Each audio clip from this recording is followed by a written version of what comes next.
Porque precisamente el 2 de junio pasado los ciudadanos y las ciudadanas ya votaron. Y ya votaron por un gobernador que duraría 2 años. En esta cuestión nos señalaba, ahorita decía el diputado que propuso la iniciativa, Víctor Morán. Víctor Morán, que esto es algo que tenían ellos en su cabeza desde el inicio de esta legislatura.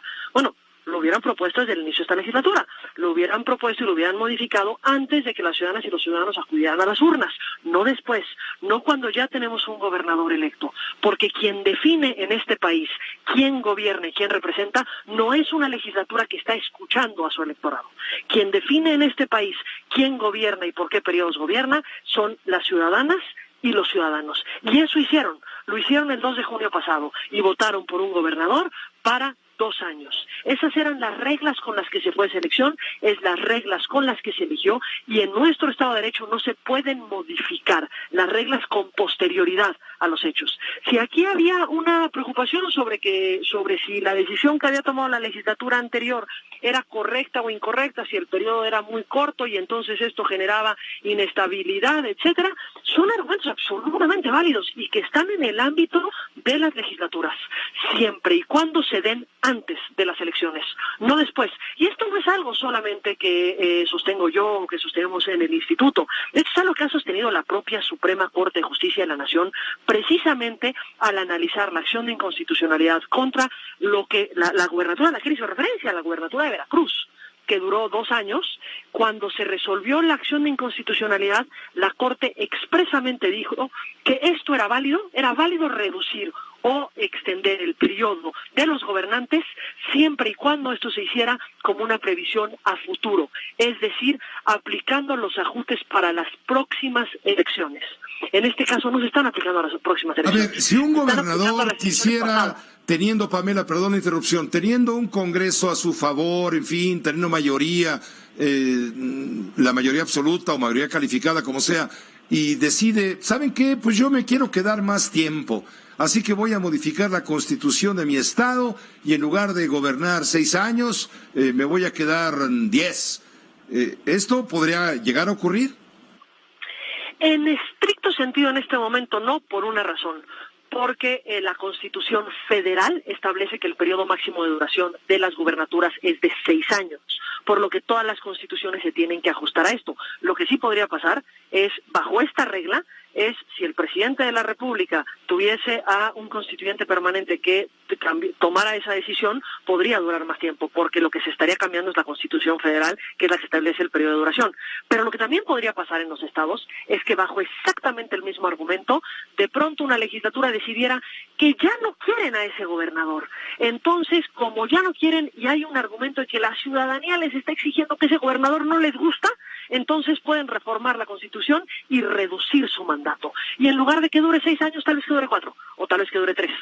Esa es la consecuencia y la puerta que se abre con un precedente de esta naturaleza. Y esa es la puerta que no se puede abrir nunca, porque en este país hay derechos, y los derechos a elegir son de los ciudadanos, no son de los legisladores. Dice el gobernador del estado, el gobernador todavía constitucional, Francisco Vega, Kiko Vega, dice que él no va a publicar la decisión que ha tomado el Congreso del estado de Baja California. Le pregunto al diputado de Morena, Víctor Morán, y entonces ¿en qué incurre el gobernador? Y me dicen desacato. En estricto sentido, la ley de Baja California establece que las reformas constitucionales no pueden ser objeto de veto. Entiendo el posicionamiento que se está estableciendo. Se prevé la posibilidad de que el presidente del Congreso ordene la publicación. Lo que me parece es que esos posicionamientos tienen que ir aparejados de acudir ante la Suprema Corte de Justicia de la Nación, porque es inadmisible que en un estado, cualquiera que sea este estado, se contravenga la Constitución y se vaya por encima de los derechos de las ciudadanas y de los ciudadanos. ¿Qué papel juega el Instituto Nacional Electoral, Pamela San Martín, en este caso? La acción de inconstitucionalidad no es una acción que pueda promover el Instituto Nacional Electoral. Los que están facultados para promover esta acción son el presidente de la República vía la Consejería Jurídica, el 33% de la legislatura, pero se antoja complicado considerando que esa legislatura es la que lo aplicó, los partidos políticos al tratarse de una norma electoral carácter que le ha dado la propia Suprema Corte o los organismos protectores de derechos humanos como la Comisión Nacional de Derechos Humanos por violación a los derechos humanos. Esas son los sujetos que están posibilitados a acudir a la acción de inconstitucionalidad y me parece que es indispensable que se promuevan las acciones necesarias, porque el precedente que se estaría sentando de lo contrario es un precedente que no es permisible bajo el argumento de gasto salerario, no es permisible bajo el argumento de que la ciudadanía le ha dicho que eso es lo que desean. La ciudadanía tiene una forma de ejercer su derecho al voto y es en las urnas a través de un voto libre, directo, secreto, razonado. Ese voto lo ejercieron el 2 de junio pasado y ese voto se ejerció por una gubernatura de 2 años que incluso se trató de modificar a lo largo del proceso, recordemos. 2 veces se impugnó la duración de la gubernatura durante el proceso y 2 veces, aunque el tribunal local les dio la razón, la Sala Superior del Tribunal Electoral del Poder Judicial de la Federación estableció claramente que el periodo de duración de la gubernatura sería 2 años porque eso es lo que estableció la Constitución y esa era la regla con la que se fue a esa elección. Ahora, Pamela, finalmente, si esto está ocurriendo en el Congreso del Estado de Baja California, decía esta mañana el ingeniero Cuauhtémoc Cárdenas en las redes sociales, esto ofende la inteligencia y pierde total legitimidad. Está cuestionado ya en este momento el Congreso del Gobierno de Baja California. ¿Qué puede pasar desde el punto de vista legal? ¿Puede ser desconocido el Congreso? Podría promoverse distintas acciones, juicio político, buscar algún mecanismo para atender, el fondo de la situación, que es una actuación que va expresamente en contra de las reglas constitucionales y del orden constitucional que tenemos. ¿Podría desaparecerse el Congreso de Baja California?